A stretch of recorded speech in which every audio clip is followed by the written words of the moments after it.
Welcome to the Business Brains and the Bottom Line podcast. My name's Paul D'Allegro, your host, and my guest today is Crystal Gallo. She's the Chief Empathy Officer at Innerhive. Welcome to the show, Crystal. Hi, it's great to be here. All right, so the first thing I got to ask is, what the heck is a Chief Empathy Officer? This whole world and industry is ripe with so much emotion, and it was probably one of the first personal lessons that I kind of walked away with in terms of when you're helping family and you're finding yourself in kind of a care situation. So I've never been much of a hierarchical person, and titles were never my thing. So I thought, why not have a fun spin? Feels like it's quite relatable when you're dealing with families and the emotion and the care journey. Well, it obviously created a feeling for me because I'm like, I asked a question, what is it? Right? So it kind of gives you an opportunity to kind of tell your position on things, right? All right, icebreaker. That should have been my answer. What is it? Icebreaker. There you go. So, Good point. So tell me a little bit about what you're doing. I mean, I know you've got a startup here, software company, and I'll let you tell about it. I know a little bit about it now since we've already spoken, but I love what you're doing, by the way, and to me, it's relatable, and I'll tell you why after you get going on. So tell me a little bit about what your company and the problem you're trying to solve. Yeah. It definitely came from a space that was very personal. So our team came together, and I think what's kind of cool is being able to work with different generations, so to speak, different individuals who have experienced this, whether it's caring for a child with medical complexity, whether it's caring for an aunt, caring for a grandmother or a parent. And so that shared kind of common denominator is something that we found ourselves talking about and trying to figure out. You know, we each struggled with, how do we be a medical scribe? How do we be an emotional support? How do we be, a manager and a transport owner and all these different things? And the biggest challenge we kept coming back to was there's so much information. No matter where you're at in the journey, whether it's a new diagnosis, a change, an accident, like at every point, you're always trying to consume this information and trying to make really informed decisions. And so the pressure, the build of, feeling like you're doing this alone, that isolation, that just started to kind of compound to this burnout realm. And that was something that really inspired us. We understood that there was an opportunity that if we can work with families and individuals on this journey, if we can get them tools to kind of help move through, that's going to lighten the load a little bit. It's not that we don't care or that we don't love each other. It's just we just haven't had the best tools and the best support along the way. So nice. So specifically, what type of problems are you solving with your software package? Yeah, well, let me just put this into perspective. If you think about how many hours, so if you've got, people that are extending care, whether they're working, whether they're not, whether they label themselves as a caregiver, when you think about that, there's almost 70% of people that find healthcare overwhelming, period. That's just all of us. I think that's a fair statement. Then you think about the younger generation. There was just a report released with ARP and National Caregiving Alliance, and they were talking about the number shift, and it's now 1 in 4. But something else that was really insightful is you're finding that people that are extending care are becoming younger. So you've got a lot more younger individuals that are, millennials and even younger than that, all the way down to teenagers. And these are people that have had comfort with technology. They're used to it. Yeah. And so then you go to start coordinating care for, your siblings or your parents, and you're like, what is going on? Why does this feel like rocket science? Why can I, have my groceries delivered to my door, and why can I have my friend tracking my Uber ride, but I am lost in notebooks and Post-its, and I'm all over the map just trying to figure out how to keep up with 200 unread text messages just to coordinate care for a family member. So that was kind of when we had that light bulb moment. It was we realized that if we can help and if we can solve this for complex care situations, 70% of dementia caregivers say that they are completely overwhelmed and it's impacting their health and wellness. So it's like, we know we can solve it for them. If we know we can solve it for families that have children with medical complexity, then it works for anyone. So I don't know. It's not really a caregiving problem to me. It's a tools problem. It shouldn't feel like coordinating care and connecting, has to be like we're living in the 90s, or it has to be like I'm a working on a farm and a master sheep Yeah. herder, or I'm not sure. Sure. But Yeah, I mean, one of the problems I see with the way it is today is lack of communication between all the caregivers. In other words, say someone has an orthopedic problem, but they have dementia. They have getting all the doctors to communicate in one portal, to me, seems to be the biggest issue. I mean, am I missing this or? No, you're right. And I think to layer onto that, to put a cherry on top, not only having the doctors communicate to each other, you miss context, you miss understanding like what quality of life, you miss interactions, but more specifically, a lot of families will get this discharge packet, or they'll say, you know, go here and you can look at the notes, but it's 50 pages long, or it's in medical terminology that you just don't understand. And 100%. That was something we really centered around. We wanted to make it super easy that you can start today, you can start tomorrow. You can take a care conversation, you can go to a medical appointment, you can record an observation. But our goal was one tap, let the technology run in the background. You can be present. But after, we wanted to provide, you know, clear, concise, here's your takeaways, here's what to focus on. You can easily share this with others.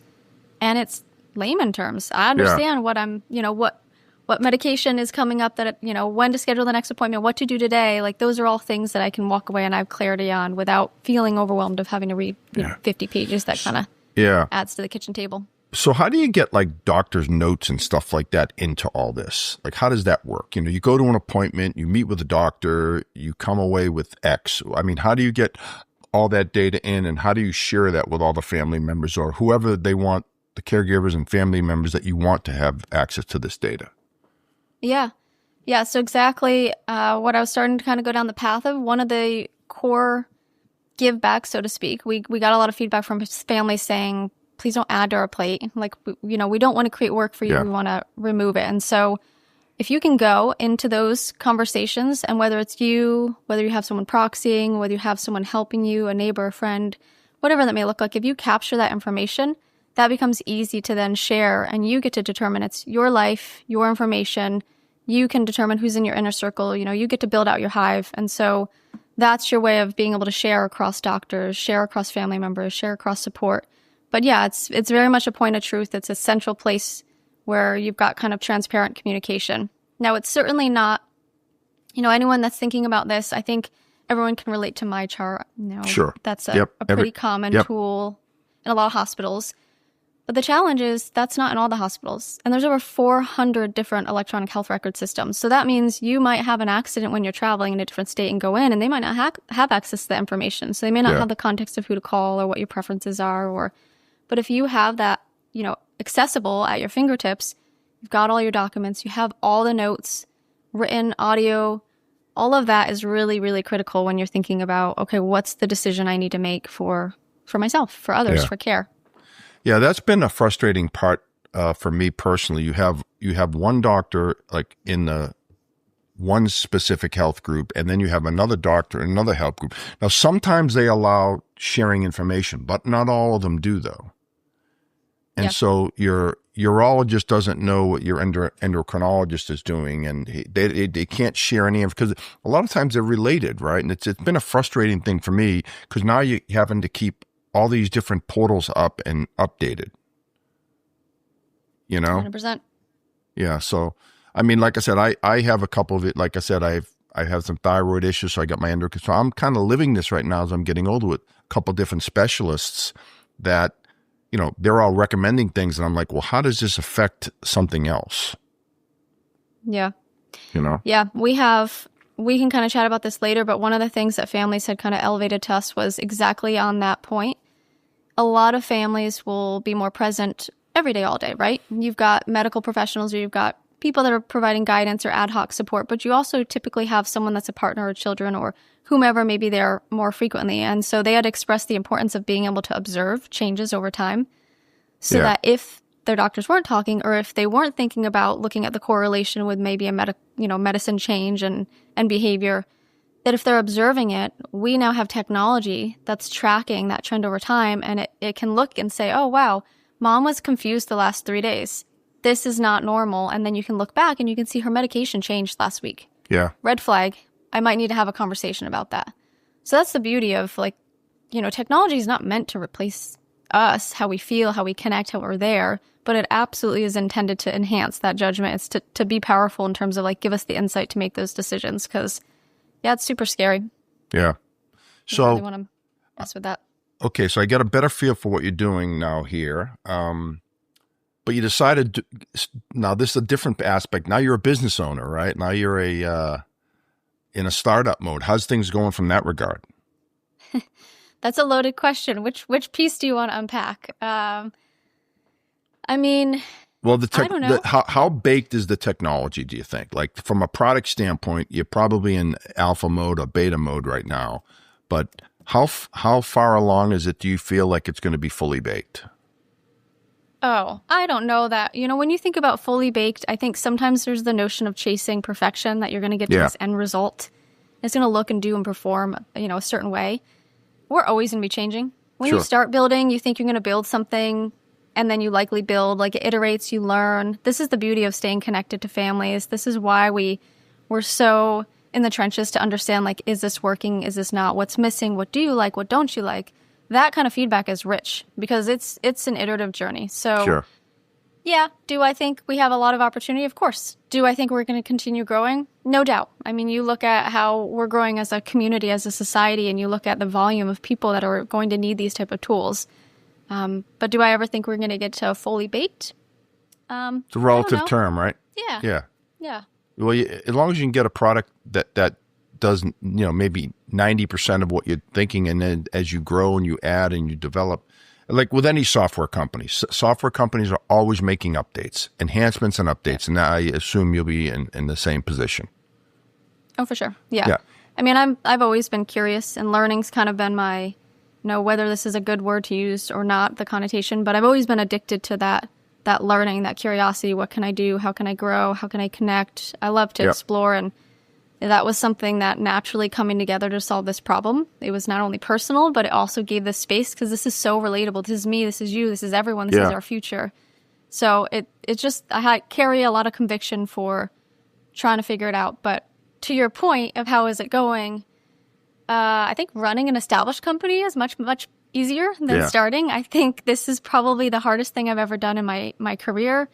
But it's also the most rewarding. I've never had the privilege to be able to work on something that I've had personal pain that's been very close to me. So even though, you know, ebbs and flows, and even though you have those moments where it can feel emotionally taxing, I also know I'm putting effort into something that matters. And even if you change one person, one family's life, that feels rich. Like that feels, you know, you don't need to run the world.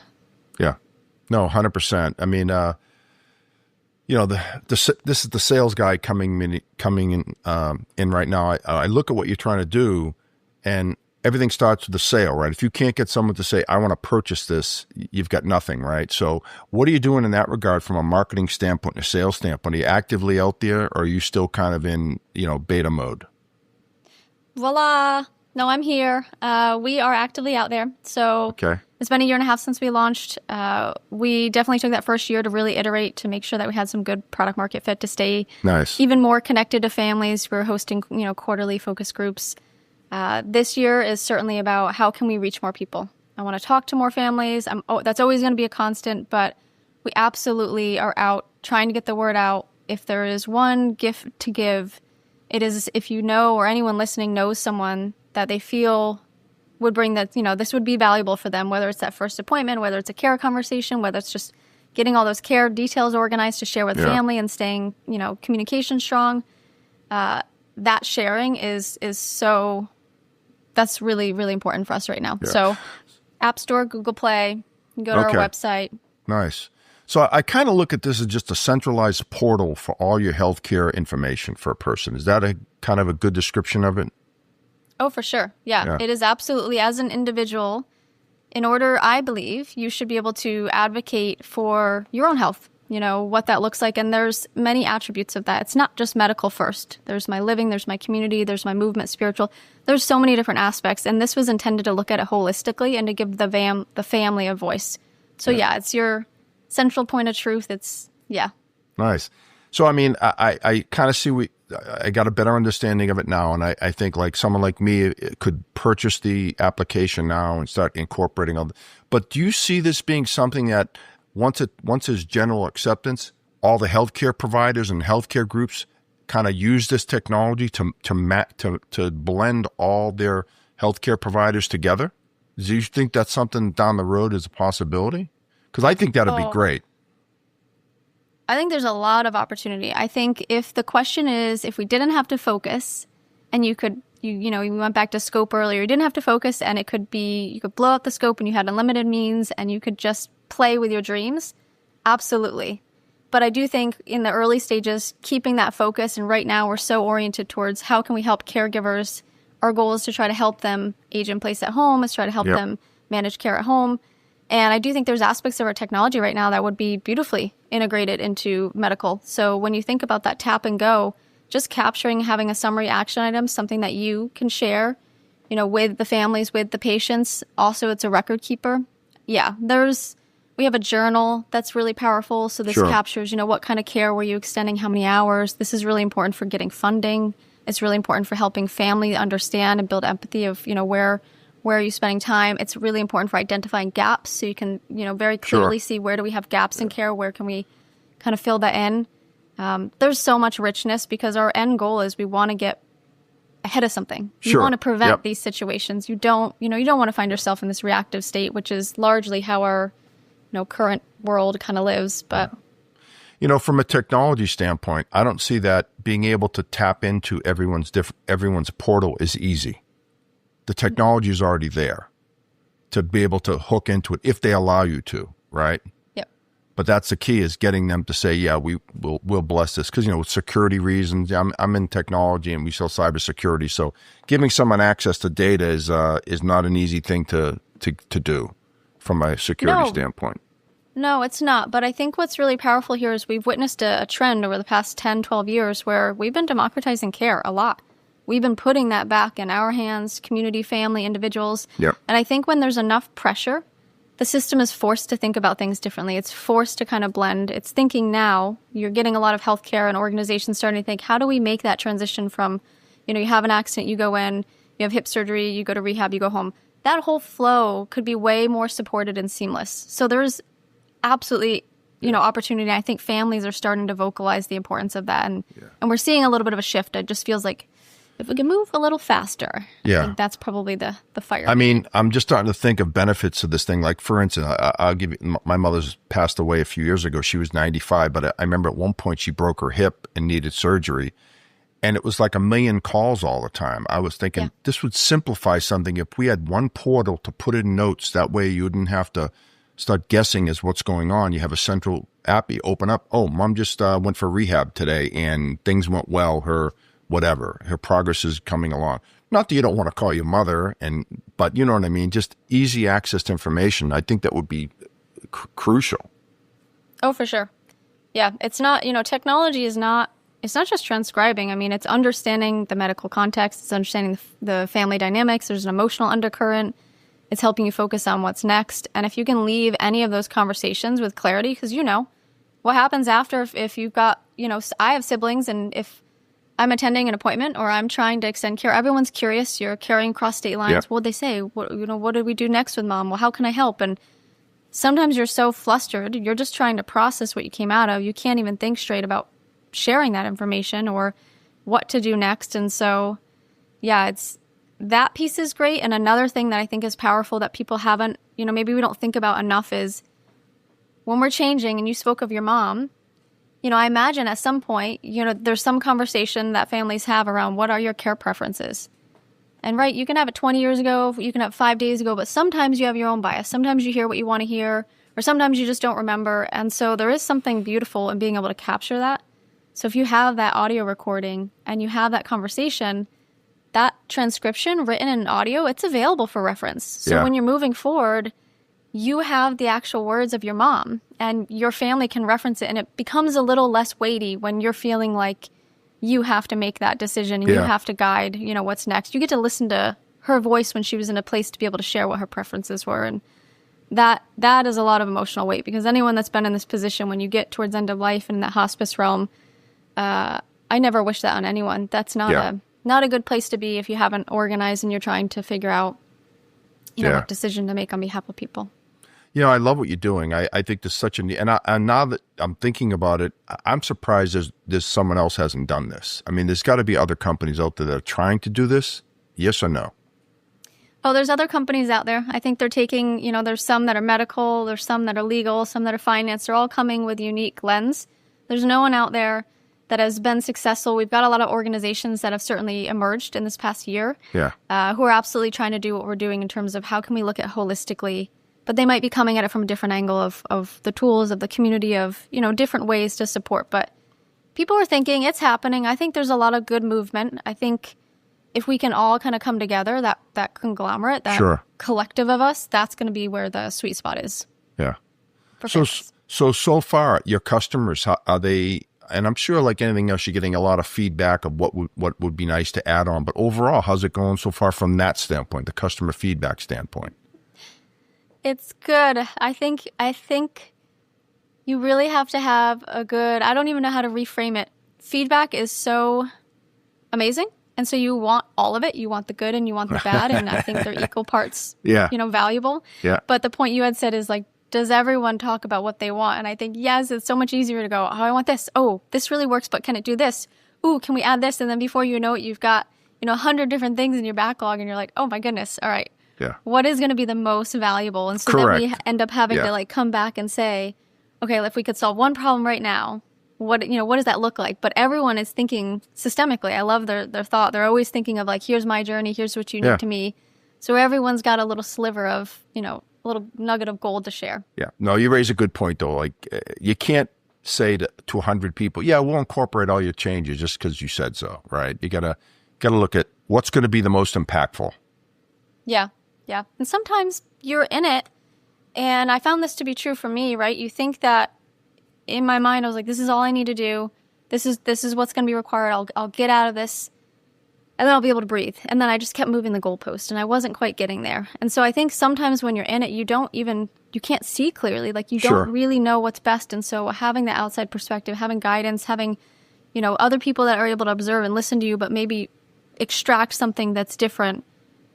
There's a lot of value in that too, because sometimes it's murky and it's really helpful to have, third-party perspective to go, actually, here's what I hear you saying and here's where we can really help. All of this I know, those are symptoms, but here's the real like pain point in the center. Yeah. So your app's available on, like you said, on Apple, on Android, all the different platforms. You got it. Yep. It's in the Google Play Store, App Store. People that like to work on iPad or desktop, they can go to our website. They can log in and access it there. And we have two different approaches. So Okay. for people that are just looking for the basics, we really wanted it to be equitable and approachable for every family. There's enough going on that they're managing. And so there is a free version that people have the ability to, when they download, they can just go through, use, what makes sense based on where they're at. And then we've gotten feedback from families about some of these richer features. So the ability to integrate with your calendar, the ability to have unlimited recordings, the ability to have unlimited documents in your document center because people want to use it for insurance, HIPAA, care preferences. They want to put all their care plan, plus their own notes. So some of those features are going to be in the paid, and that paid will be $100 a year or $10 a month. Yeah, I don't think that bad though. 100 a year, for what you're getting out of it, seems to be pretty good to me. Yeah, when you think about it, I think it's, I don't know how old this data is, possibly a year. I'm trying to remember when they did the last census, but I think it's over 80% of Americans actually have smartphones. Yeah, So- that's probably low at this point, right? Yeah. Right. Yeah. When you're thinking about the cost of how much it is to have a phone, and then you're also thinking about, I think one of the opportunities we have when you talk about, access and shift and where we're going to be in 2, 3, 5, 10, I think right now people are maybe a little less prone to using those mobile apps because typically those apps weren't built by caregivers or for caregivers. Yeah. They were they were different lens. They're a little clunky. They're a little harder to use. There's not immediate value. But you're seeing a shift. You're seeing a lot more people look and understand, there are tools. There is technology. This technology can actually augment. It can enhance. It can allow me to be present. It can allow me to Yep. be the emotional support where I don't have to be, 1,000 other characters and then feeling like I'm actually not.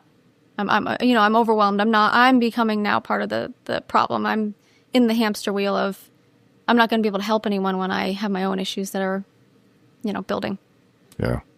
I love it. I think it's great. I may even download your app today. Yeah, do it. I want to Yeah. hear. I mean, Yeah.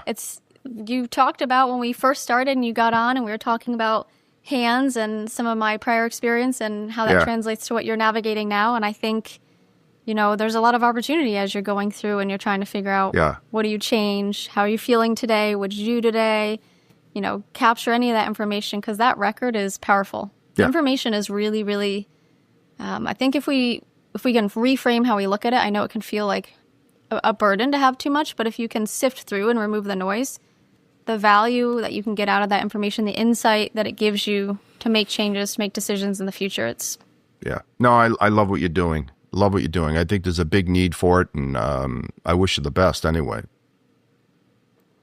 well, I appreciate that. But I do have one other thing I need to discuss. We do have common ground. We have Italian ancestors. We discussed that on our last call. So I know that you have attempted to acquire your Italian citizenship, as have I. I have a court date in Puglia on February 3rd, and I will be hopefully be a dual citizen at that point. So I'm excited about that. And you were telling me a little bit about your journey to try to get your citizenship as well. Yeah, I'm excited. It's definitely a long road, and I think there's been a lot of little hiccups along the way and law changes that have impacted it. But I think the undercurrent of being able to go and be part of your history and to learn and to experience that cultural community connection is pretty cool. Yeah, 100%. People always ask me, why are you doing this? It's not like I want to not become an American anymore. I tell people all four of my grandparents are from Italy. I am, all the bloodlines lead back there. But I'm an American first. Let's face it. I'm not trying to denounce my American citizenship. But again, I have so much culture and history there that I just feel like it's a part of me, right? Yeah. And I see that, I think what was unique with during the pandemic or COVID or whatever we want to call it, but I think it really opened people's eyes to understanding, like, how do people connect? How are families connecting? Where are people? What matters in life? What's the type of interactions you want to have? And historically, the United States hasn't been the best in terms of, like, preserving family proximity. Sure. So I think that brought a lot of awareness, and I think now we've seen a shift where people are looking at going back to the roots, or they're looking at being closer to family, or shifting how they live their life. And I think I don't know, it's a cool shift because I look to other countries and I see how they respect, and you see generations living together, and you see how they're able to support each other every aspect of that, aging or journey. And 100%. I have a lot of admiration. So we lived that. When I grew up, we lived with my grandparents, and we didn't send them off to a nursing home until it was the very end where they really couldn't function at all. But both sides of the family, you didn't put the grandparents out. You lived it, and that's the way it was in Europe, right? Yeah. But now in our country, we don't do. No one does that anymore. Take in their parents. It's always send them off to skilled nursing or whatever it might be. It's kind of a shame, I think. Oh, for sure. Yeah, I really appreciate cultures like Japan. They have been doing this for decades, where they have care circles, and so it's their community and their family that come together. And obviously, that's a culture that I think has always been a little bit stronger in terms of respecting their elderly. Sure. But somewhere along the line, we lost, and it's not for judgment. People, have chosen to raise their family and do what they do, however they wish. But I do think that used to be, my grandparents were growing up, that absolutely was the thing. My grandmother, we had a rotating door. I said, I had mentioned my grandparents helped raise me. So I lived with them and was very much part of that family. And my grandmother's family was large. She was one of the oldest sibling of 13 of them. Wow. So always giving, always extending. And I learned a lot from her in terms of, like, showing up is more important than being perfect. Yeah. So being there and point. being present, which I think is something else that's kind of if you think about the DNA and a lot of what we're doing with Innerhive, it's giving families the ability to show up and be there emotionally, because so many families are like, I cannot play Superman. I have all these siblings, but none of us have superpowers. We can't do all these things. I'm just trying to be there to, like, comfort and support and let them know that I care and hold their hand. But I can't do it when I'm torn in all these different ways. So I think separating those roles is really powerful. Yeah, your tool will definitely help in that regard, relieve some of the stress, I think. Yeah. So, well, Crystal, we'll kind of end on that note. But one more time, where can people get your application? Again, just give them a quick quick point too? Yeah, of course. If you go to innerhive.com, so INNERHIVE, one word.com. We love nature. Kind of took a little hint from the bee community there. Yeah. And for anyone that's listening, we'll share. But if you want to give it a try and try the richer features of the app, Build Your Hive. So all one word, BUILDYOURHIVE. Okay. That gives you 3 months, but you can go and explore, and you can download us on the App Store or Google Play, or you can go to innerhive.com and check it out there. But any feedback is good feedback. So good, bad, what we're missing, what you want to see. To Paul's point, like, are you going to take over the world? Can you fix this healthcare system? I think we all want to solve a million different problems, and we're chipping away at what are the problems we can solve and impact right now. But there is so much opportunity. I think this is a hot topic right now. Nah, 100%. I think you're onto something here for sure, and I wish you the best. I'm excited for you. Thank you. Well, when I come back, we're going to have to chat again. You're going to download it, and then you're going to have, I know you're going to have good insight with a technology background. You're going to be telling me what we can do better on the design, or what to rip apart, or what's broken, or whatever it is. Have a field day with it, and then hopefully when you get through the citizenship piece and you guys are trying to figure out where you want to travel and be in the world, there'll be another journey of feedback there in terms of, like, how is this working to stay in touch with family so that you don't have 200 text threads going. There you go, 100%. Well, Crystal, thanks again. I appreciate your time today. This was great. I love what you're doing. I think this is you're going to be a big success. So when you become rich and famous, you're still going to remember me, and would you want to come on the show when you're this big corporate executive? I don't ever want to be rich and famous. I never, ever want to be famous. I would love to have, financial freedom. There you go. And I'm never going to forget where I came from. And I'm always going to maintain, the friendships and connections, people that have helped me along the way. So, Very good. You never see me in Hollywood or on the main screen. Mm-mm. All right, great. It's not my jam. All right. Well, thanks again. And that's another wrap for Business Brains and the Bottom Line podcast. This is Paul DeLegro. Until next time.